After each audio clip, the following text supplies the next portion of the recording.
Thus began the siege of Leningrad, a siege that was to last for nearly 17 months. In Leningrad, as everywhere else in Russia, the winter came early that year.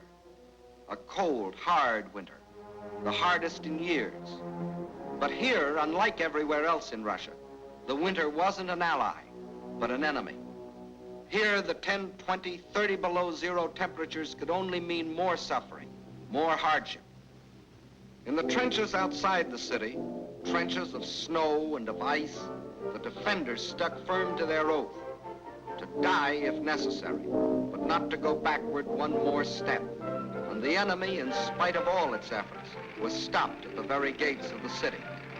A city now facing disease, famine, destitution. There was no oil for fuel, no power for the electric lines, but the people defied the elements and trudged the necessary miles to lathe and workbench. The pipes froze, water was shut off, so they dug holes through the streets until they could get to water.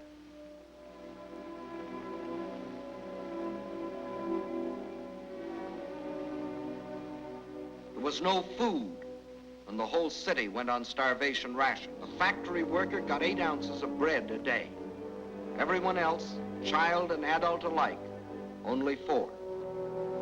And to keep the dread enemy of disease from stalking the streets of their city, an army of women worked with shovels, worked with picks in those streets every day, clearing away the rubble, the refuse, the sources of contamination.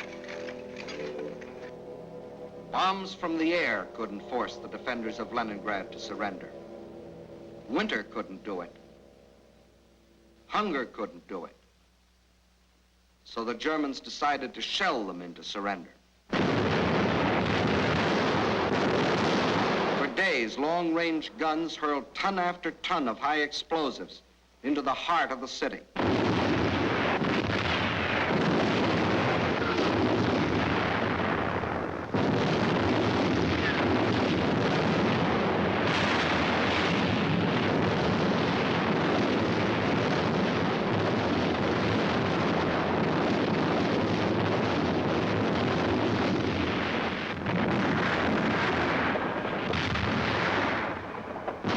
The more the people of Leningrad were shelled, the harder they worked.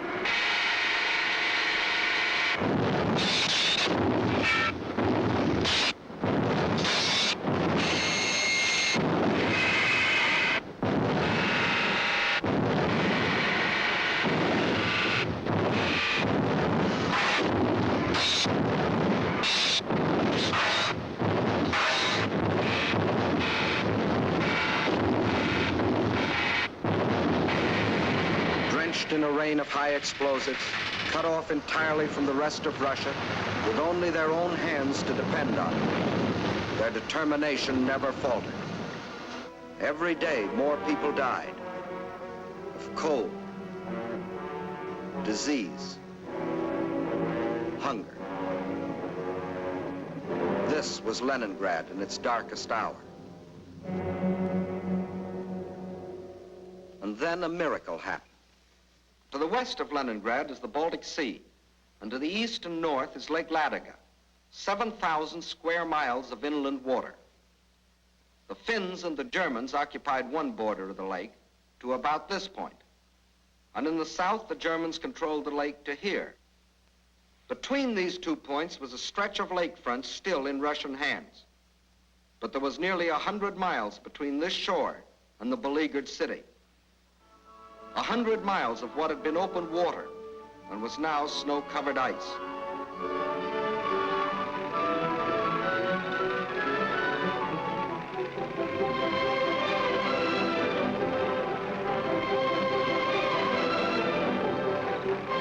Across this frozen surface now went tractors, sledges, carving a road across the lake. And soon across this highway, from the far side of the lake, poured a stream of trucks, bringing in food, oil, grain, fuel, truckload after truckload of fresh life for the people of the city. Too late, the Germans discovered that they had left one avenue of rescue open.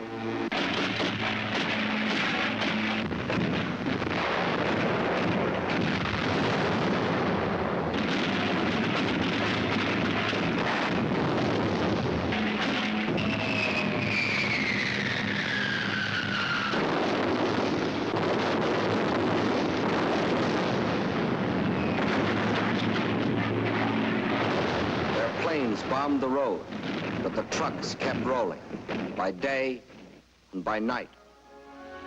The lake highway remained open, and soon more than trucks would reach the city, for the Russians were now laying a track across the ice.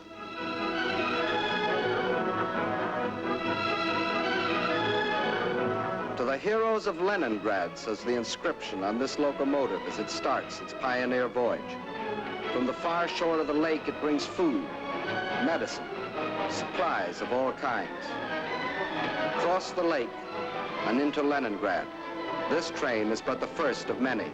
Trains that not only brought in supplies, but that could take out the wounded, the sick women, the half-frozen children. All those that needed better care. All winter long, the lake traffic continued. And all through that terrible winter, the men of the Red Army, outside the city, found the strength not only to defend, but to attack. Time after time, they hurled themselves against the invader, driving him inch by inch back from the city's outskirts.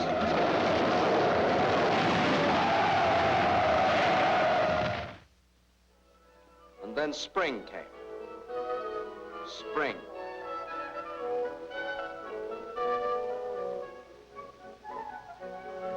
Outside Leningrad, the snows begin to thaw, and German bodies are washed from their icebox graves, mute evidence of Russian tenacity. The warm breath of spring is felt, too, on the frozen surface of Lake Ladoga, but the trucks continue to roll, even though the ice is melting beneath them.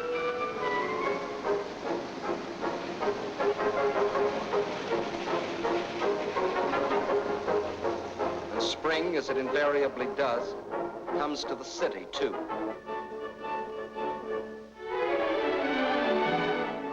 But spring is more than a new season to the people of Leningrad. It's a new life. The city begins to breathe again. For the first time in months, the trolleys ran.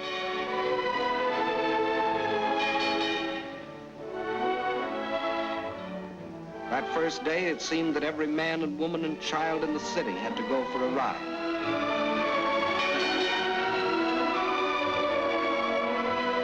This was life again.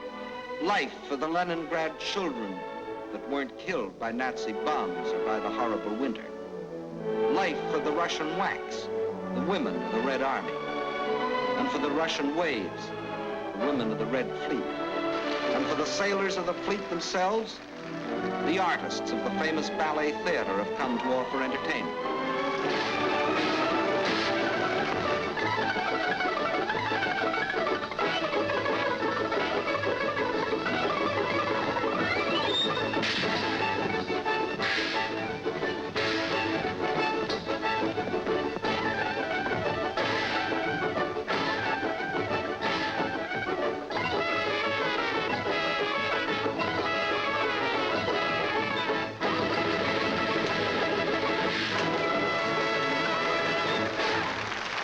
Spring is here.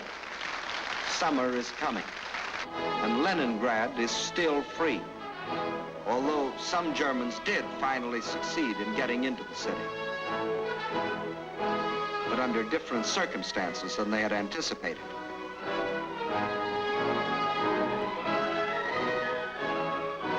Yes, here too the legend of Nazi invincibility was shattered against the iron will and courage of a determined people. The citizens of Leningrad have proved that generals may win campaigns, But people win wars.